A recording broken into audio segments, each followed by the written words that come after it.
Hello and welcome to the dark side of the moon, where all whiskeys are non-chill filtered, natural color and served at cask strength. And today we have with us this. What is this? The Ardbeg Eureka? What is the Ardbeg Eureka? Well, let me tell you something. It's an espresso made with the dying embers of a beach campfire. That's what it is. This is the latest one from Ardbeg. It's made for the 25th year anniversary of the Ardbeg Committee. And this is not just any other smoky whiskey. No. This is an hardcore level smoky whiskey. And there's a reason for that. So, interesting. But do I like it? Let's find out. What's up, lovers of whiskey and watchers of YouTube? I'm the Malt activist, and thank you for tuning in for yet another whiskey review. This one hot on the heels of the last one that we did with the Glenmorangie Tale of Ice Cream. So I thought, let's switch it up. Let's change up some flavor profiles. And since I just got my hands on this new Ardbeg, the Ardbeg Eureka, have a look at this label. Very sort of, it's an okay label. It's a bit nondescript, but it is definitely one of the smokier Ardbegs that have come out. So we'll do a deep dive into that. We'll find out what makes this one so different from the other Ardbegs, why it's so closely related not just to the Ardcore, but the Glenmorangie signet as well. For those of you in the know, and I'm sure that's most of you, you already know what I'm alluding to, but we'll get to that in a second. In the meantime, I just want to say, hey man, thanks for tuning in. Appreciate it. If you're a first-time viewer, consider subscribing, I guess, if whiskey is your jam. And and thanks to everyone who keeps coming back. I really appreciate that. So let's tuck in. Let's tuck in. Now, for those of you who have been following this channel for a while, know I'm a bit of a sort of, unashamed Ardbeg fanboy, and there's a good reason for that. And I'm just going to reiterate, it's not just the whiskeys. I think the whiskeys are kind of okay. They're good at some point, but it's the people at the distillery that I love, who are so cool, so welcoming, so warm in their hospitality. They're such a generous distillery. Every time we visit, it's the things that we get to drink that are not on the menu and they're just handed to us by the distillery people, whether it's Jackie from the visitor center, also the chairperson of the committee, by the way, or Mickey Head's ex-distillery manager, or now Colin, who is the current distillery manager. Everyone is so super generous, and they love sharing their passion with people who share their passion, like us. And so that's why. So am I a little biased when it comes to Ardbeg? Yes, but does that mean I don't speak the truth? No, that is not the case. If you know anything about this channel, we spew facts over here. We are true to our journalistic integrity when it comes to whiskey tasting. So that's what we're going to do today. All right, enough talking about me. Let's get on down to the whiskey.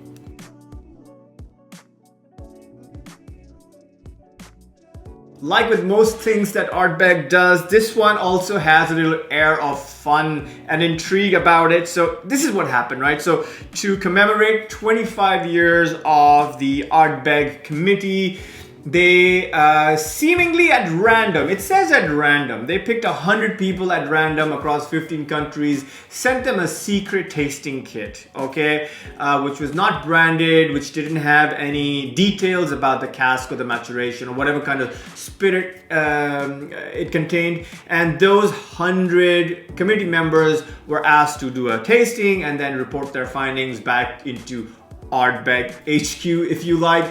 And I believe that was the inspiration for creating the Eureka. Now, that sounds great. I'm just surprised I wasn't one of those 100 random people that were picked to try out this secret tasting kit. And it was called Project Smokescreen, which is, again, cute.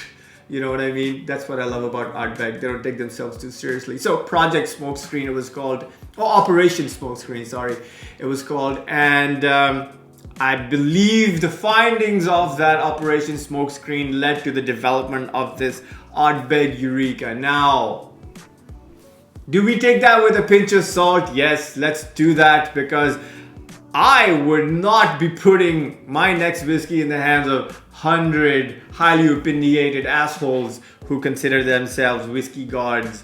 But, you know, maybe it's true. What I would do is I would already decide what kind of whiskey I want, and then I would make sure that the samples that I send to those people, they're very closely resemble what we have in this bottle. That would be the safe play. So I'm just gonna say, listen, man, I think it's a fun little thing to do. Include your committee members, and I think that's great. If Ardbeg truly incorporated that feedback and put it into the bottle, kudos to them. You know, that's a huge risk. So you know what? Let's accept the premise that this has been influenced by committee members, and that wasn't just a PR or marketing exercise. So let's get that out of the way, right? Then what happened? Right, so then Bill Lumsden, Dr. Bill Lumsden, to you mere mortals, decided that he would revisit, and this is the interesting bit, he would revisit an old recipe that he had concocted up for the Glenmorangie Signet. That's right, the Glenmorangie Signet. That same recipe was then used, well, when I say recipe, that same formula, if you like, or that approach was then used for the Ardbeg Ardcore. That's the one, yes, thank you. The Ardbeg Ardcore. And then used again for the Ardbeg Eureka. Now, what is it that I'm talking about? I'm talking about chocolate malt. Yes, let's call it chocolate malt, or highly super roasted malt, right? Now, that's basically what you're doing with the malt, is rather than sort of lightly malting it or roasting it, what you do is you crank up the oven to about 200 degrees Celsius. I think that number is correct. I don't know. You probably know better. If it's not, then put it down in the comments below. But I think it's about 200 degrees Celsius. You crank that oven up, it starts roasting the malt, and it roasts it to such an extent that it becomes chocolate brown. That's why it's called chocolate malt or roasted malt. I'm gonna put up an image which shows like regular roasted barley and chocolate roasted barley. And so what that does is it creates a far more intense and stronger flavor profile, which is more bitter, it is more coffee, and it is lots of dark chocolate. Now, what they did for the Glenmorangie Signet was use roughly, I think 25%, if I'm not mistaken. 25% roasted malt was mixed in with about, the rest of it was just regular malted barley, and it created the Glenmorangie Signet Spirit, which was then matured, I believe, in bourbon, oloroso, and new oak. But this is not a Glenmorangie Signet review, so I'm not 100% sure of that, but I think they used 3 casks. And so what they did with the Ardbeg Eureka was blend 2 different types of Ardbeg spirits, right? One matured in PX sherry cask made from regular malted barley, so that spirit is from regular malted barley, and then blended with roasted malt distillate that was matured in bourbon barrels, right? And that was blended together to give you the Ardbeg Eureka. There you go. I keep doing that. I should stop doing that. Okay, anyway, it's just for dramatic flair, guys. Just for dramatic flair. And this channel is nothing if not dramatic. Anyway, so that's the maturation of this. So PX sherry made from regular malted barley, and then ex-bourbon barrels made from roasted malt barley. And what we do know is that this ratio is a secret. Nobody's telling me what the percentage of that recipe is, which is fine. If they want to keep it a trade secret, let's keep it a trade secret. I don't think it really matters, to be honest, other than to nerds like you and me who are like, hey man, give us the exact percentage down to the last 0.25 decimals, whatever. But yeah, so that's what it is, man. So that's why this whiskey is like super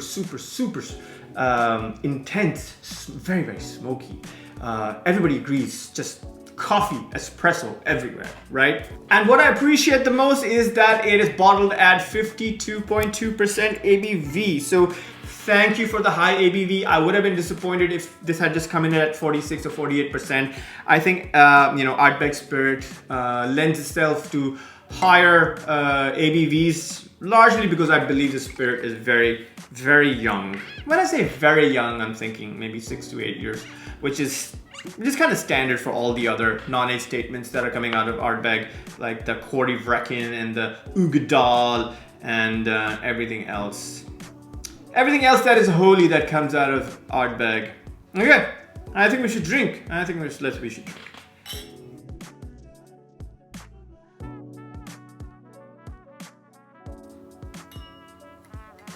It is, of course, non-chip filtered. It is natural color, which we always appreciate. So thank you, Ardbeg, for that. This is what we have in our glass. It's a lovely gold color. It's nice deep hues of bronze and gold and a winter sunset. I don't know what the hell that means, man. Nice color on this whiskey, dude. That's what I'm saying. Nice color on this whiskey. I like it. By the way, kudos on using roasted malt barley, because what it does essentially, because of the higher temperature that's cranked up to get really roast the barley, it dramatically reduces the yield of the grain.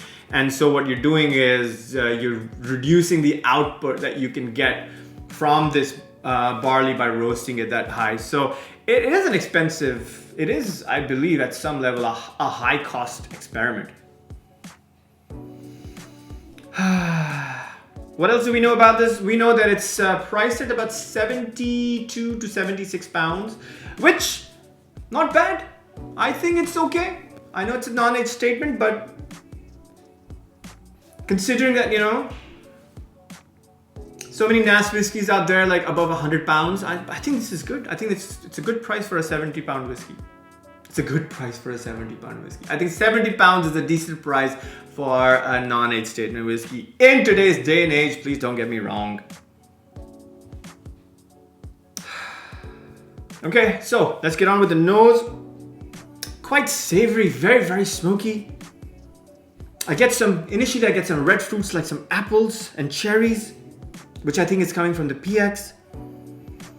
But then the dominating flavor profile of the aromas is roasted coffee beans, fireplace embers, just ashy fireplace embers, salted, burnt caramel, treacle, dark treacle, and that unmistakable salty sea air that permeates all the Ardbegs. And now I get this final touch of lemon rind right at the end, which I find quite interesting. So look, overall good nose. It's a very different smoke to other Ardbegs, and it's because of that mix of peat and roasted malt coming together, which is giving you this fireplace coffee. Yeah. It's, imagine taking a handful of roasted coffee beans and just throwing it in the bonfire, and that's what you get. Oops. Do I like the notes? I like it. Okay, let's go.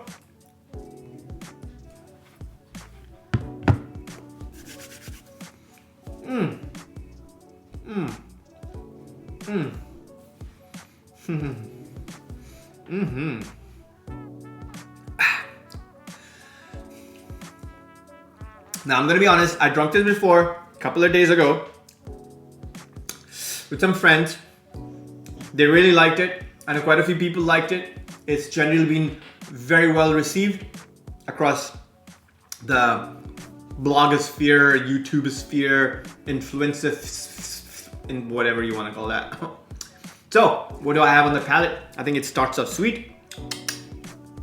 I get raisins, I get fudge, and there's some element of toffee to it. But again, boom, mid palate, very dry, very dark. that bitter chocolate, roasted coffee beans, and yeah, it's like licking an ashtray, but in a good way. You know, I know it sounds horrible, licking an ashtray, but those of you who know what I'm talking about, know what I'm talking about. It has a true big finish. Again, very ashy, very dry.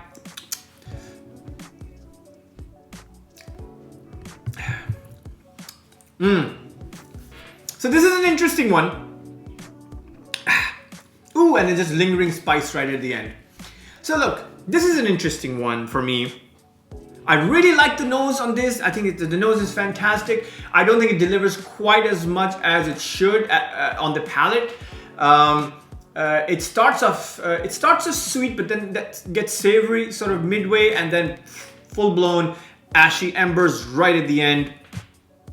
I wish the mouthfeel was a little more luscious, a little more full-bodied, but it's not. It's about medium to full, maybe more on the medium side than on the full side. So, but a whiskey like this, which has such big flavors, such strong flavors, very, very bold in its approach, I think needs to really, really sit on the palate, coat the palate, and be this powerhouse of textures on your palate. But it's not, right? I feel the delivery is just a tad thin. But is that me nitpicking? Of course that's me nitpicking. What would this channel be like if I wasn't nitpicking? You know what I mean? Wow. This is an interesting one. Do I like it? I think the short answer is yes. Do I absolutely love it? I think the answer is no. I think it's slightly above average whiskey.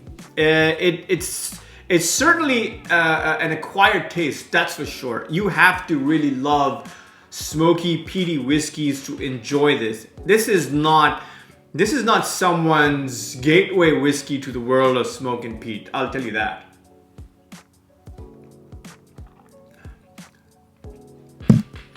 Look, I think this is a very decent whiskey. Let's give it a rating, right? Let's give it a 7.2. Let's give it a 7.2, which I think is a good whiskey. Should you spend your money on it? I think get a couple of bottles. Yeah, I think at 70 pounds is not a bad deal. Get a couple of bottles. Keep one on your shelf because, you know, who knows. Keep the other one and surprise your Speyside fruity floral whiskey aficionados with this, and they'll be like, "Whoa, what the fuck is going on, man?"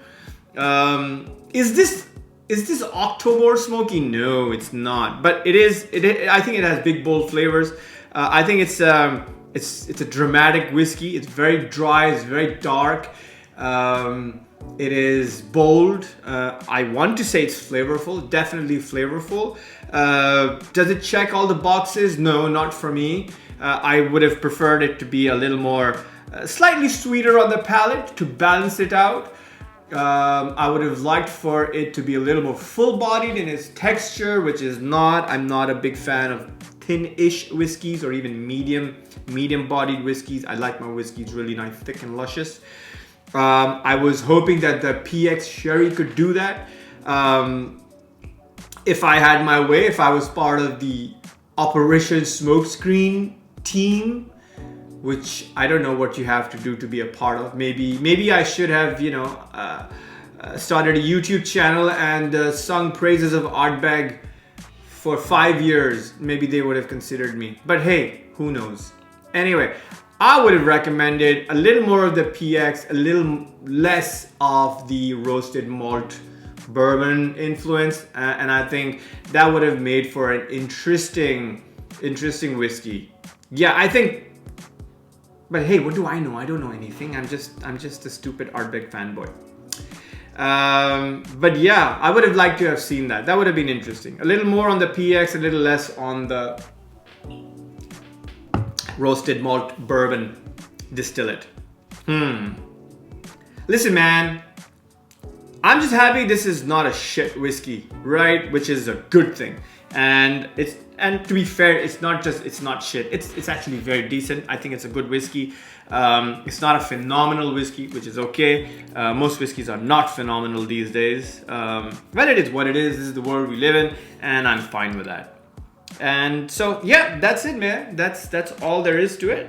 I like the label. I think it's cute. It's a little understated. Does that focus? It's a little understated.